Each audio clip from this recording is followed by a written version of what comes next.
nation. And if we look at the whole value chain from farm to fork, astronomical amounts of food are wasted each and every day. So we really face one of the biggest climate challenges. And then when also more than 800 million people across the globe at the same time go to bed hungry, this is really unheard that this waste continues. So this is what we are going to address today.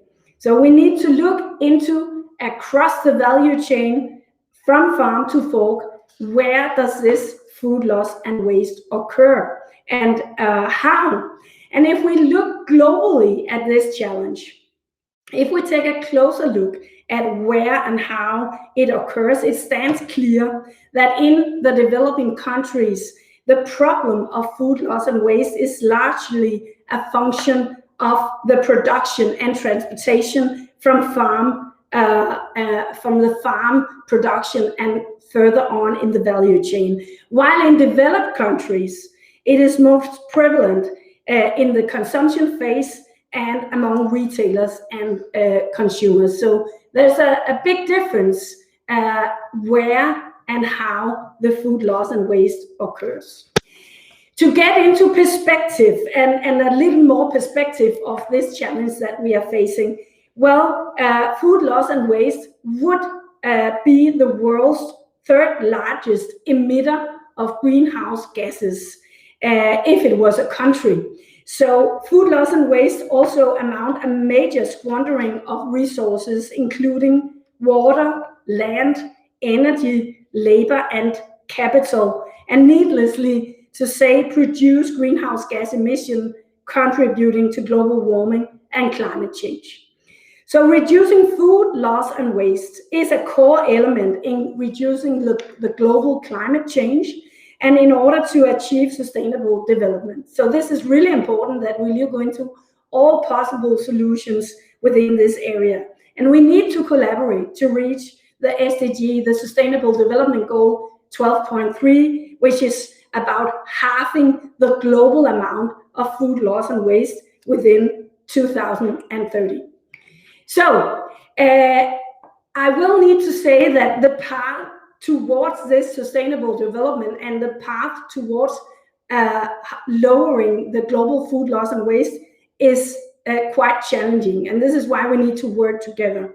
So it was estimated by Boston Consulting Group that the annual food loss and waste will hit 2.1 billion tons in 2030, worth $1.5 trillion if we don't find solutions to deal with this problem. So an increase is we are far from the SDG 12.3 on halving the global amount of food loss and waste. So we need to work together, and we cannot reach these goals if we don't do that, and if we don't take responsibility in the green transition together. This is how we can change the global food systems in a sustainable way. So this is an important area where we do have the Danish food sector can contribute and does take action and responsibility and really wants to create impact. So we are already now positively contributing to a more sustainable food production and developing products and solutions to this increasing efficiency, uphold the high level of food safety and quality. We produce, we optimize all kinds of products. We use the side streams as much as possible, and at the same time, we support the green agenda. On top of that, we also have the ability and the will to develop the next innovation that can support the green transition and the Sustainable Development Goals defined by the United Nations. So I will encourage you to take a closer look at the foodnationdenmark.com webpage, where we have this food loss and waste tool box, and there you can get a lot of inspiration and you can find a lot of cases showcasing all this, including today's really good example of Too Good To Go. So this is where you will also find this case. And zooming in on today's food loss and waste best case from the Danish perspective, I will ask you another quick question. I think this will be actually the best way of zooming in on the next area and the next speaker from Too Good To Go. So we have another quick poll, which I hope that you will contribute to. And the question is, would you buy surplus food from retail or restaurants? Again, I ask you simply to answer yes or no to this question, and this will be the most relevant way of introducing our best case for today, which is Too Good To Go. So we are getting all your answers in right now, and it is really interesting to see where you are. And on the same time, I would like to invite Galen Quinn to turn on your camera and microphone again. So please join me. Thank you very much. So actually, what we can see here is that 79%, as far as I can see, are willing to consider to buy surplus food from retail or restaurants in the future or right now. So what do you think about this number, Galen? Does this reflect your expectations? Yeah, I think that's actually what we're seeing in the market today. So it's quite a huge number. So making it actually also possible, making it available for consumers, of course, is a really important task. And this is what you're doing in Too Good To Go. So yeah. You know, it's really exciting to see people taking action, and you know, food waste and its connection to climate change. It's such a big problem that it could be overwhelming, and you know, it's one of those things that you say, you know, it's so much that there's nothing I can do. Actually, through Too Good To Go, people can take action on a daily basis. They can go and pick up surplus food from any restaurant, retailer, bakery, cafe that it's in their area, and in a very easy, simple way, just downloading the app, understanding what's available, reserving a meal, and saving food from going to the trash. So this is one of the important areas where you kind of, in a very simple way, I would say, empower people to take action within the climate issue. Yeah. Exactly. With these numbers, Galen, I would like to leave the floor to you for your presentation of your company, and I'll get back to you shortly. The floor is yours, Galen. Thank you. So yeah, so as Liz was saying, it's really all about what we can do together. Of course, having food waste as a major issue can be, as I was saying before, overwhelming. And if you think about what you can do on your own, feels like it's not enough. But when you actually aggregate all the types of solutions that are out there, and the ability to actually just save a meal on a daily basis from going to trash, that can actually create a solution, a much bigger solution, and we can actually create impact together. So as many of you know, 1/3 of all food is going to waste every day, all the food that we produce. I come from the food and beverage world, so I've been working in restaurants, food distribution, food consulting for over 20 years. So I've seen firsthand what it is to actually throw food away and not having a solution for it. There are many times that in the restaurant world, we've tried. We look for ideas. We look for places where we can take food that maybe, you know, it's still edible and perfectly safe to consume, but the logistics around it have usually made it very, very difficult. So, and just a personal kind of like story about why I'm here and why I got involved here in this. And it's because I read an article about Too Good To Go from I think it was a French or a Spanish magazine in Europe, and at the time I was actually thinking on ways to actually help restaurants become more sustainable and greener, and at the same time actually helping them recoup some of those costs. So when I read about Too Good To Go, which is exactly what we're doing, connecting consumers with restaurants so that the consumer has a kind of like this affordable way of consuming delicious items, and at the same time connecting it with retailers and restaurateurs who can recoup some of that cost, it just made a lot of sense. And that's how I got connected to Too Good To Go, and became obsessed with making sure that it was actually being brought to the US. And I'll tell you more about that adventure and how we got here.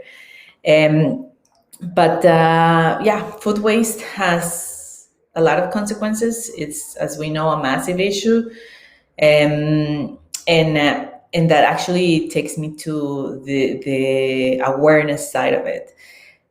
It, of course, it depends on the different country and sometimes even on different cities, but many times people don't make the connection between climate change and food waste.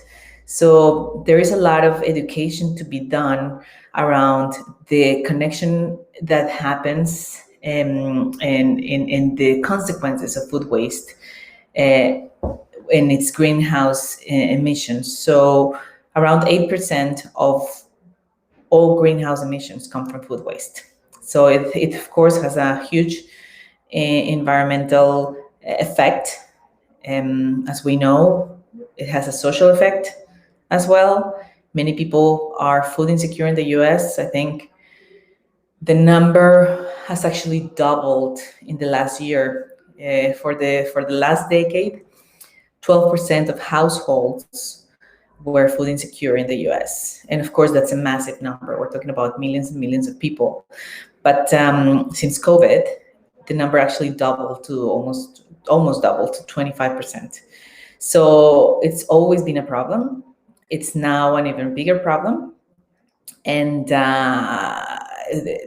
with the amount of food that goes to waste, that could be enough to feed everyone who goes hungry on a daily basis. And of course, there is a financial issue around businesses that are just basically tossing this money away, in money that could be used as an investment, to do things better, to work, to maybe pay employees more, invest on improving their businesses. So it's a massive issue that really tackles and touches a lot of points. So at Too Good To Go, we actually dream of a planet with no food waste. So we are ambitious and we are dreamers, and we believe that this can actually happen. And how we make it happen? We make it happen by inspiring and empowering everyone to fight food waste together. So as I was saying before, really, it's all about working together with the same goal. And a lot of it is also not only about taking action on a daily basis, which, as you know, Too Good To Go actually facilitates, but it's also about inspiring people, helping them understand that they can do something about it and that there is a connection between food waste and climate change. So before I go on, actually, I want to see if there are any questions that I need to answer.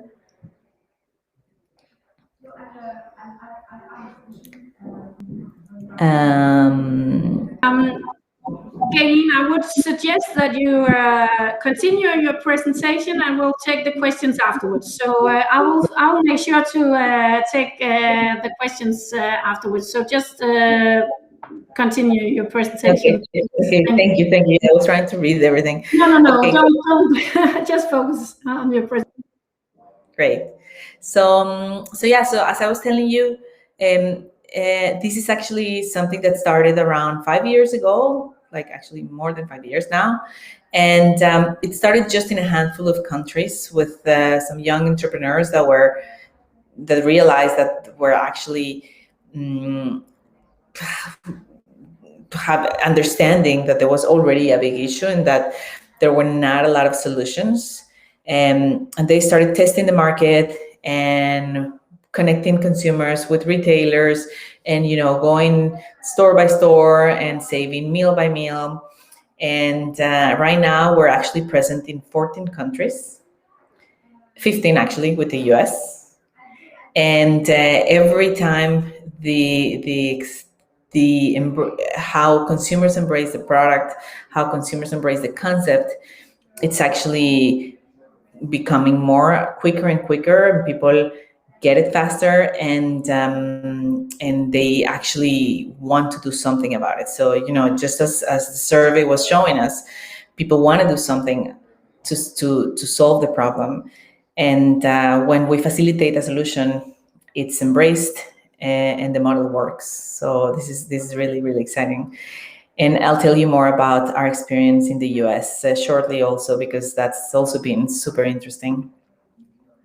So Food Too Good To Go is also a B Corp. We actually got certified early 2020, and we are super happy to be part of that network of companies that are doing things differently and doing things better, not only for the world, but also for the society and for ourselves, for within the company. So this is the marketplace. This is the app. This is what we do on a daily basis. It's a very simple solution. We connect consumers with restaurants that have surplus food at the end of the day. And the consumer goes on the app, downloads the app, goes on the app, looks for things that are around them geographically, and then they reserve a meal. Once the meal is reserved, then the partner actually gets a notification, and the consumer goes to pick up the surprise bag on its own. So something that actually has been very successful and really the core of what we do is what we call the surprise bag.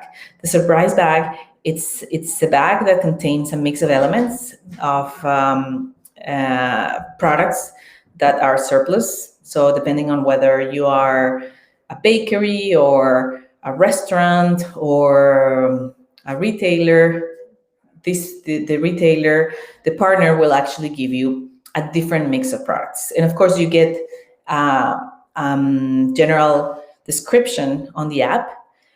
But this is actually something that has called my attention, because at the beginning, I didn't know if that was actually going to be working in the US as well as as it does in Europe.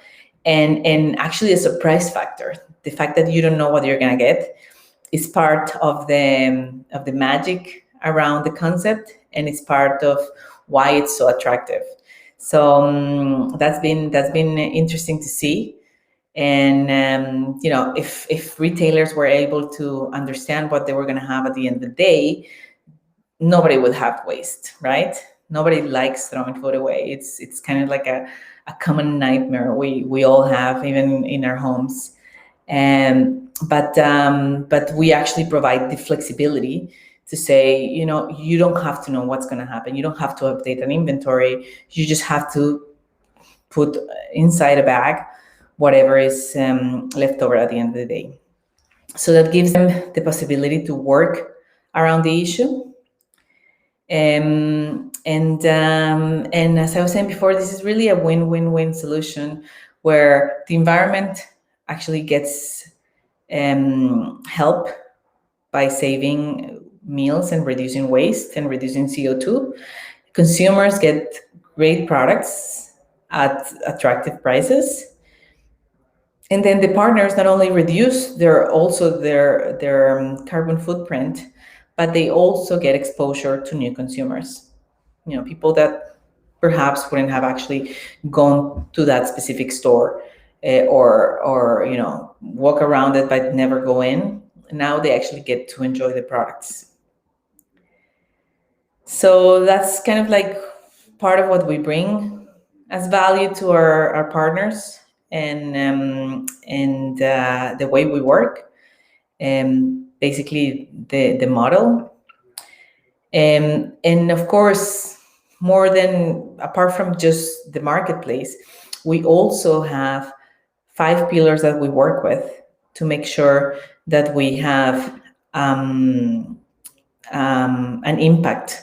So not only, of course, we have the marketplace, which is our main one, but also we work to create awareness around households, which represent a large portion of the waste that we create as a society in general.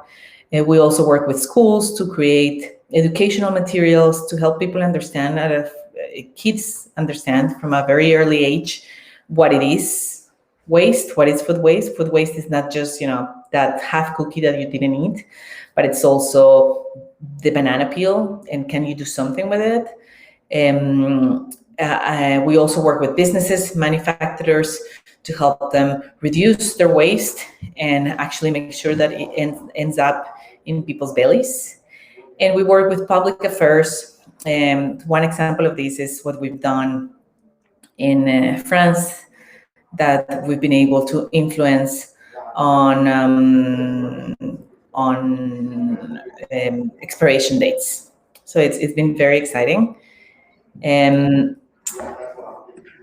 Just to give you an idea of what we've done in Europe, we're talking about save meals, 55 million meals that we've saved so far, 30 million consumers, over 50,000 active stores, and around 800 waste warriors fighting every day against waste. With regards to the US, we are now in New York, Massachusetts, Philadelphia, and DC. And that's where we're going next. We're going to the West Coast, into Chicago. And so far, we've saved around 150,000 meals. And we have 250,000 active users and 1,500 partners. So this is just the beginning of an adventure, but we are sure that this is going to be a concept that it's going to be embraced not only by the East Coast, but also by the West Coast and the whole country very soon. Thank you very much, Kayleen, Quinn. That was a really inspiring journey. It took us through on the onboarding of Too Good To Go in the US. So thank you very much for taking on us on this journey. I will let you know that we have a lot of good people with us on the debate today, and we have people from all over the world, from Saudi Arabia, from Asia, from Africa, and of course also from the States. And we have a lot of good questions coming up. And I will encourage all of you still to pose questions in the chat, and I will do my best to take these questions on in the debate. But Kaylee, before I take some questions from the chat, I need to ask you a little bit about your experiences from entering the US market, because I think it's so interesting to hear about the differences between the start in Europe and now the entering in the US. Are we really this different, or can you tell us a little bit more about what has been the reason for proof of concept in the US? I'm quite curious about this proof of concept and the differences maybe between Europe and the US. Yeah, it's actually been very interesting. And 6 months ago, we started with a full running engine, many waste warriors ready to hit the streets of New York and just make it happen. We didn't even ask ourselves, and we were in the middle of COVID. We didn't even ask ourselves, is this something feasible? So we went for it. I personally have to admit that the surprise bag, I wasn't sure if New York was actually the first market that we addressed. And I wasn't sure if New Yorkers were gonna be willing to have that flexibility and to also to walk maybe a couple of extra blocks to actually go and pick up a bag. Because I've been in New York for 16 years, and I know my fellow New Yorkers and myself, so I wasn't sure. But ever since the beginning, partners like retailers, bakeries, they were very excited to have us come, because there was finally a simple solution that would really facilitate the logistics around saving a meal, which is of course having a consumer directly coming to the store, but also they saw the benefits of having those new consumers, extra revenues coming their way.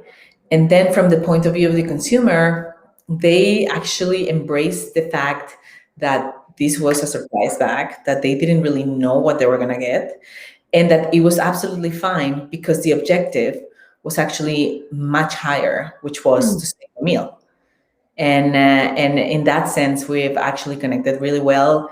And same thing for Boston. It's also working really well. And we've recently launched in Philadelphia and in DC, and we are actually seeing similar results. So we are 100%. It's a positive surprise that you actually see that people are flexible. People are enjoying the experience. Yeah. And so you are making it, you're making a simple way of taking action. I guess that's you address this logistic challenge that you've been working with in your previous work within the food and beverage industry. So now you come with a simple solution that actually make it possible for just normal people, normal consumers to take action.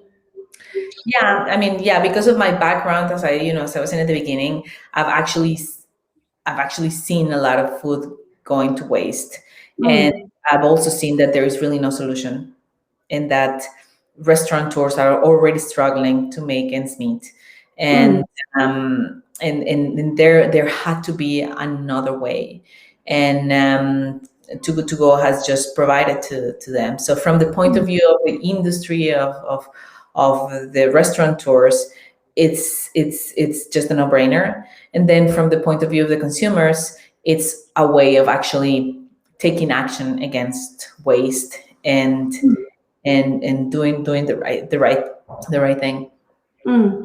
So, Galen, we have quite a few questions about your expansion plans all around the world, and we also have a very specific question about the plastic packaging used by the partners to Good To Go. So could you elaborate a little bit on the question is, do you think that plastic packaging used by Too Good To Go partners for meals offset the positive impact of reducing food loss and waste? So that will be question number one. Yeah, sure. So definitely that's definitely an issue that we're all facing in the industry, on how to improve options for takeaway and delivery. We, as Too Good To Go, we don't actually account for whatever the choice that the retailer has for packaging. We encourage, of course, to have our consumers bring their own reusable bags as much as possible, because, of course, we are all here to create impact together. But we don't have the ability to work with retailers and have them kind of like change their own choices. So so far we don't. I mean, it would be great to actually implement something together with some of the larger retailers, at least, to make sure that the impact is as little as possible. But what we do is that we really encourage our consumers to actually help us do something about it and bring their own bags. So this is another area where we can all contribute in taking action and creating impact by using our own packaging solutions. Actually, yeah. And I think that everyone in the retail world, from our experience, they would be open to actually create change there as well. And this is kind of like an entry level for us to say, we're wasting less food together. What else can we do together? Let's do more. Yeah. So, Gayleen, we have another question, or quite a few actually, about your expansion plans out of the US. And I don't know if you have the possibility of saying anything about that, but maybe you could share some of the dreams of Too Good To Go, because we have questions about Asia, Africa, Canada, Saudi Arabia, and so on. So there's certainly with us today people having a huge demand of getting your solutions as close as possible to their own market. So could you share some of your dreams, some of the dreams of Too Good To Go with us? Yeah. I mean, our focus for 2021 is really North America. So we're talking about the US. Definitely want to be in as many cities as we can as soon as possible, because there is food going to waste everywhere on a daily basis. So wherever we're not, we kind of like feel the pressure of being there and bringing the solution. So we're trying to go as fast as we can. Definitely, as I was saying before, the US and then Canada. I read there was someone in Canada. So we're definitely going to be there this year. And then there are many plans for expanding in Europe, which we still have a few countries to go to, and potentially Asia, Latin America, everywhere, really, Africa. But it's kind of like, step by step. Yeah. So this year, Canada and maybe a few more countries in the European continent. Yeah. So, Gayleen, I would like to ask you, we are moving towards the end, but I would really like to ask you to share a few good advices here towards the end of the session. So I think we have both with us today people from the public sector, from the private sector, and of course, we are all consumers. So maybe if you should share a few good advices, what would be the most important action to take to reduce food loss and waste if you are a company on one hand, or if you are a consumer on the other hand? Could you give us just a few good advices to these two stakeholders? Sure. I think that the most important thing is to create awareness and to talk about it. Just not to look the other way and think that this is somebody else's problem, but actually look at what you do on a daily basis at home, what you do when you pick up a product in the street or at a supermarket or a restaurant, and feel that responsibility. So of course, if you are a company, then create programs that can bring awareness to your employees. But if you're just a mother, just being able to teach your kids that this has a consequence, that that piece of bread that you're not eating because you're full, that has a consequence, and understand that we're all responsible for it. So, awareness and responsibility, and as you said also earlier in your presentation, the education of all of us. So I know one of the initiatives taken in by Too Good To Go in Denmark is often good after. So we kind of work with this date labeling. When is the product actually going to be eaten by? But often it's good to eat afterwards. And that is, of course, about the education, as you're talking about, Gayleen. So that we kind of smell and look and feel at the product before we throw it out. So this awareness, I guess that's also what you're talking about, this practical awareness of the products. Yeah. And we have a lot of things that you can do on a daily basis. So I would actually recommend everyone to follow us on Instagram at togoodtogo.usa. And there you can learn about, how to utilize better your freezer, what's the best moment to actually go grocery shopping, and many small activities that you can do on a daily basis to actually improve your carbon footprint with relation to food waste. And I guess it's also here on your social media channels that we can follow you in general and follow your showcasing your positive results of your business model. So thank you very, very much, Gayleen, for being with us today and for sharing your very inspiring results in the US market and your dreams for not only this year, but also the years to come. And I will certainly also encourage everyone being with us today to follow Too Good To Go. And if you want to take a closer look also on the possibilities of, in general, initiatives within food loss and waste in a broader sense across the food value chain, I will encourage you to follow Food Nation on our social media channels on LinkedIn, on Facebook and Twitter, and there you will be able to follow some of the other Danish solutions that can contribute into this really important area. As Gayleen said, this is about cooperation, and I can only agree, only by cooperating we will succeed in reaching out for the Sustainable Development Goals established by the United Nations. So this will be, I guess, from both Gayleen and me, a really encouragement to cooperate in finding better solutions of tomorrow. This is how we reach the Sustainable Development Goals. So for now, thank you very much, all of you, for participating, especially you Gayleen Quinn,